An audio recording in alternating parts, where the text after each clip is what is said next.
All right, girls, this is my last lecture for chapter 20. I'm going to go very quickly. Um, and I hope that if you're in class or you're at home or wherever you are, I hope that you are taking breaks from my lecture and watch some of the videos that I've embedded in the PowerPoint. Take a break from my monotonous, nasally voice and listen to someone else. Um, so please make sure you're doing that. Actually, before I get cut off again, I wanted to skip here to some of the key ideas. And a lot of times I take these key ideas from the test preparation book. So I think all of these are from the test preparation book. And if you don't have it, you should get it, or you can borrow mine. I have two of them. So you want to make note of these key ideas. The introduction of printmaking radically transforms art history. This is happening in early Renaissance and in Northern Renaissance art. And we're going to look at a print at the end of this PowerPoint.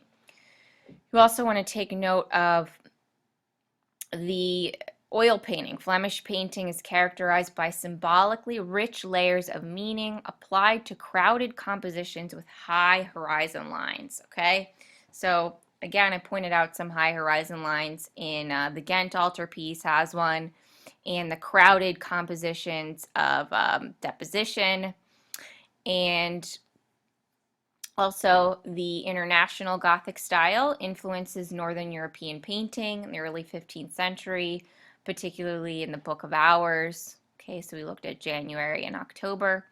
And secular works of architecture during this time is influenced by Gothic church architecture. So we're seeing Gothic influence, a lot of medieval influence, and even some classical influence.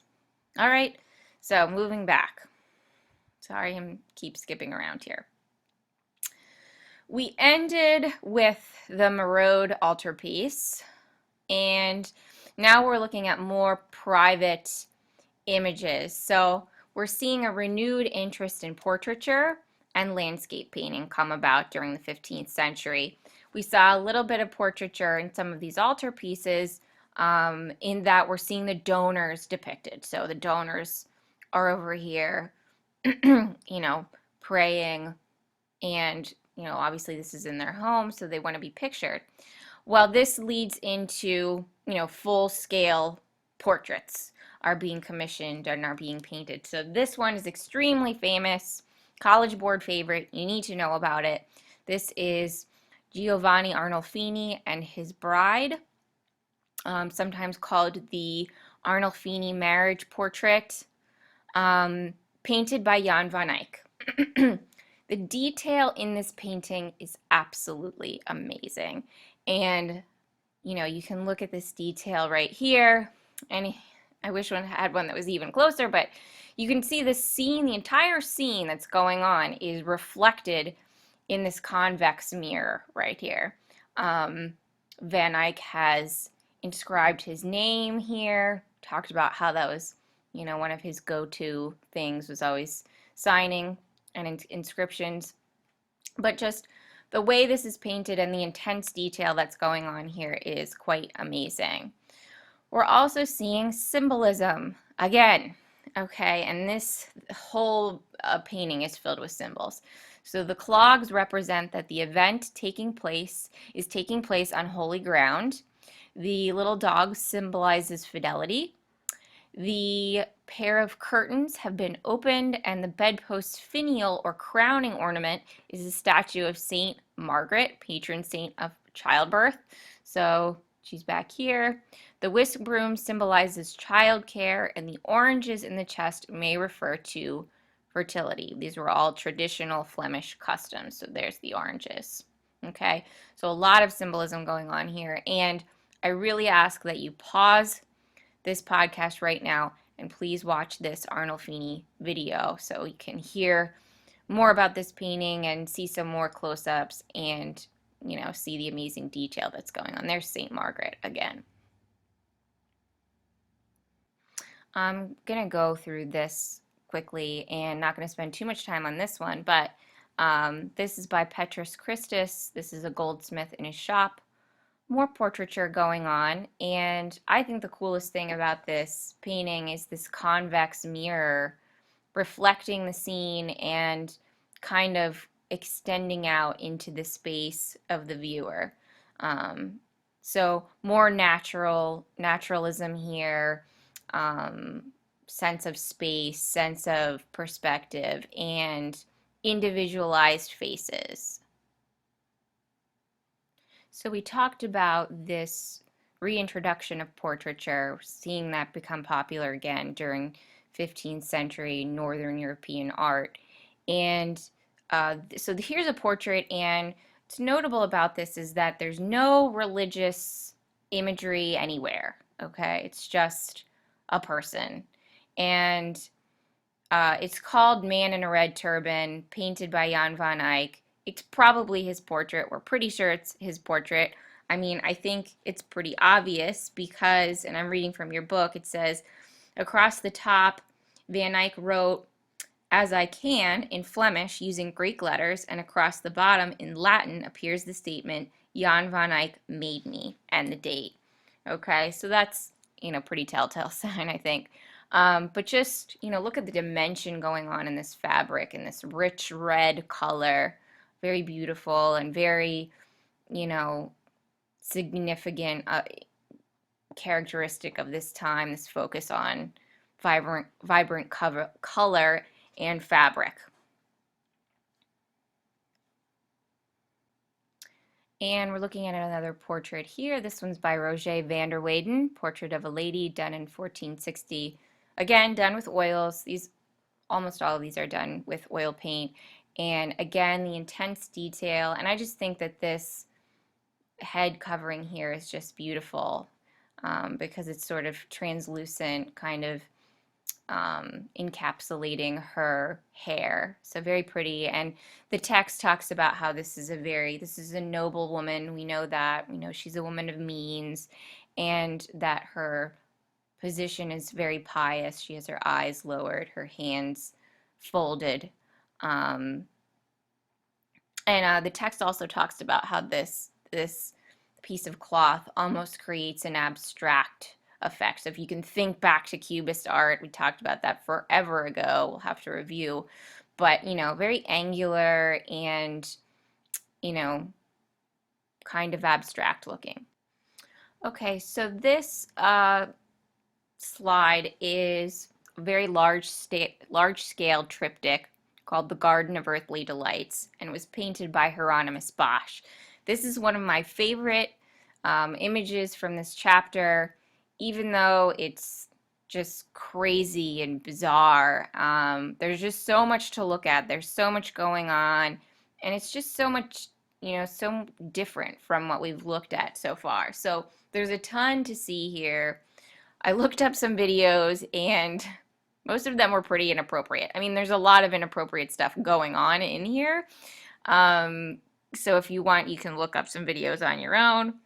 But Hieronymus Bosch was a Dutch painter and, really kind of obsessed with the idea of heaven and hell and thinking that God is punishing everyone for their sin. Art historians spend a lot of time trying to figure out if he's a moralist or if this is some sort of satirical statement on society or what his true feelings were. But it's basically a crazy depiction of heaven and hell. Okay, and I do have some close-ups for you. So the left panel is depicting paradise, the right panel is depicting hell. The central panel depicts a landscape dotted with nude figures, bizarre creatures, and unidentifiable objects. Many of these people are pictured in couples doing lots of inappropriate things. So it's kind of crazy. So here you have paradise, okay, Adam and Eve. Then you have hell here on the right. So, and there also is a little hidden self-portrait of Bosch in here. So I have a close-up of that. So here he is, super creepy, kind of hidden in there. So you see these like half man, half bird like creatures. Then you have this is like a big egg. It's the same picture. I just realized that. Ears with like a knife coming out of it. So there's just all kinds of weird imagery going on. It's almost, surrealist, very surrealist looking. So we can compare this to like De Chirico or Dali, who of course wouldn't come until much later, but um, yeah, lots of weird stuff going on and more symbolism here. So it says the numerous fruits and birds in the scene suggest procreation, and indeed many of the figures are paired off as couples. So they're fertility symbols, and I think I have it bolded and underlined here that this overall theme here is based on marriage and fertility. So you want to remember that. And it's gigantic, 7 feet high, and extends more than 12 feet in length when opened. So pretty cool, pretty crazy. And then I have another one here. This is his Last Judgment altarpiece, which is not in your book, but I think Bosch is pretty interesting, so I looked this up. And this video I think is okay, so if you have time, definitely watch it. And this is another one where they open and close it, so it's pretty cool to see.